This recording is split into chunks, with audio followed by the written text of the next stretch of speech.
The year is 1177 AD.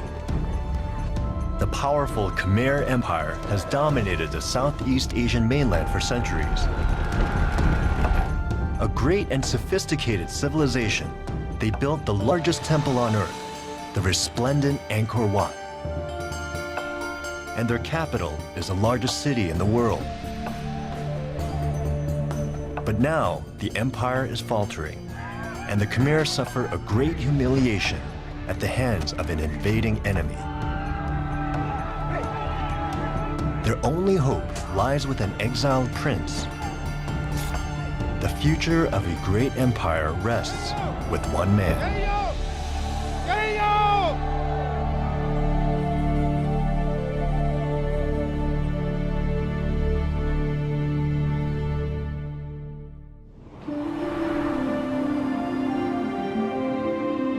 Centered in the vast northern plateau of what is now Cambodia, a great kingdom thrived for centuries.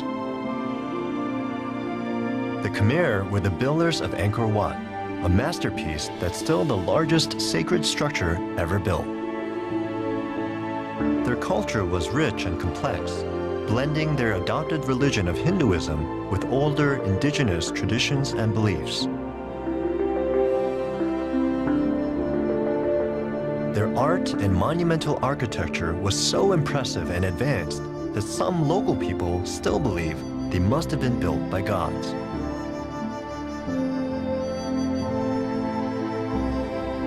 But it was the people of the Khmer Empire who built the great city of Angkor, and over 6 centuries filled it with nearly 1,200 splendid temples carved from stone.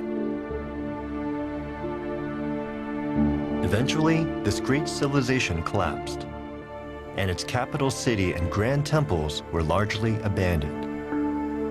Whatever invasions encroached here, the jungle's assault was the final one, swallowing much of the empire's former glory.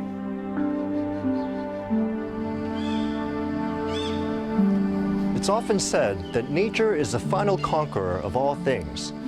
Centuries ago, this jungle conquered and concealed a monumental human achievement, the ancient city of Angkor. Hi, I'm Yul Kwan. Cambodians had long whispered of a fabulous lost city in the jungle, and in 1860, the French botanist Henri Mouot discovered that it was real. And only now, 150 years later, are we starting to fully appreciate its secrets.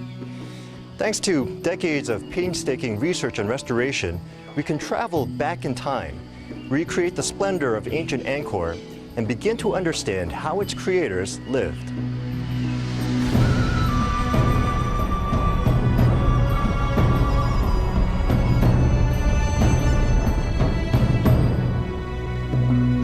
Angkor's lichen-covered temples still hide undiscovered treasures. This structure has been referred to as the Chamber of Jewels, where some claim glittering gems once adorned its walls. In the first half of the 12th century, the Khmer constructed Angkor Wat, the most massive temple on earth. The empire at that time dominated Southeast Asia and was ruled by a powerful and charismatic king, Suryavarman II. But after his death, the Khmer Empire faltered. Internal struggles and attacks by bordering empires weakened the Khmer territory. Then, in 1177, the Champa kingdom attacked Angkor.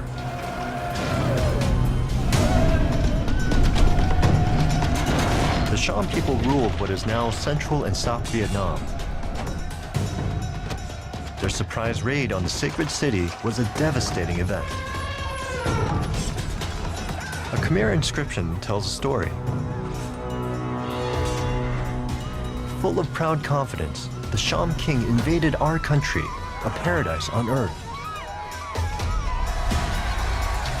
The invading king ravaged the city of Angkor and advanced on the Khmer royal palace itself.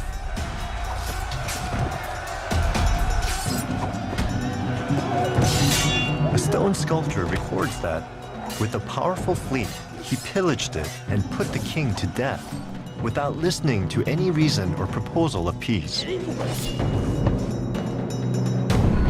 The Khmer king lay dead. With their king murdered and their city occupied, the Khmer were deeply humiliated. To one man, the insults were unbearable. A royal prince whom history would call Jayavarman VII.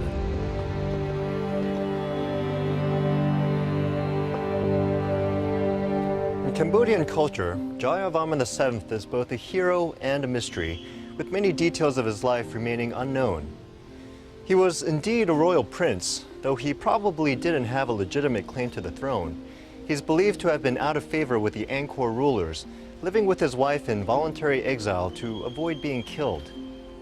When the Cham army attacked, he wasn't in the city of Angkor and may in fact have been visiting the Champa Empire itself. Inscriptions carved during his reign describe him as a brave warrior, deeply pained by the subjugation of his native people. One account describes the brutal treatment of the Khmer at the hands of the Cham army. During the 8th moon, the king of Champa exacted from the Khmers thousands of human gallbladders.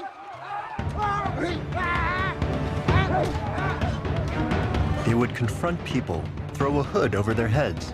Then they would stab them in the side with a dagger and remove the gallbladder.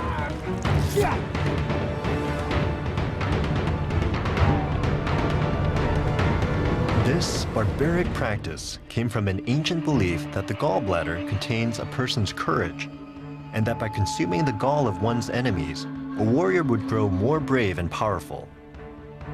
When Jayavarman VII heard of the brutal treatment of his people, he returned home to see for himself. Violence and chaos reigned in the occupied Khmer Empire. Jayavarman VII was already more than 40 years old when he learned the Khmer king had been killed.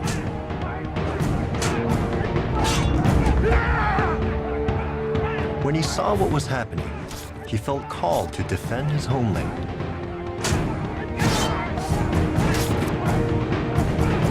The Khmer needed a hero and a galvanizing leader. But defeating the Cham would be no easy task.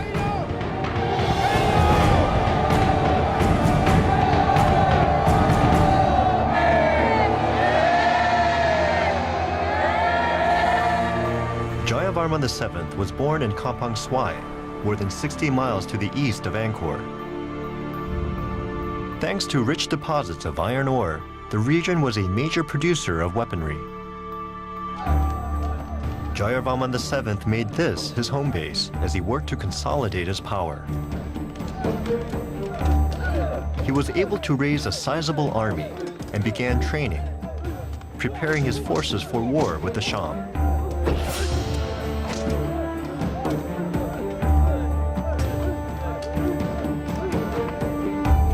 The Cham had invaded by water, bringing their fleet to the Mekong River, reaching Angkor from the giant lake Tonle Sap.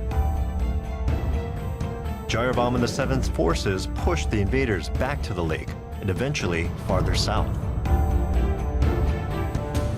Then, in 1178, the Khmer hero and the Cham king clashed in a fierce battle. The Battle of Tonle Sap is perhaps the most famous in the history of ancient Cambodia.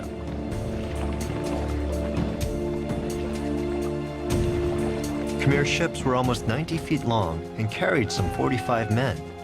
The Cham vessels were closely matched.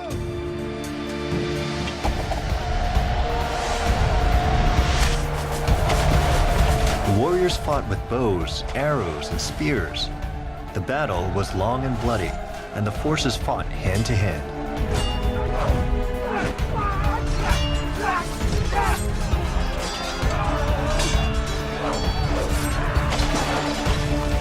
Both Jayavarman VII and the Cham king fought alongside their men. An inscription reveals the outcome. Jayavarman VII slaughtered the Cham king and protected this land.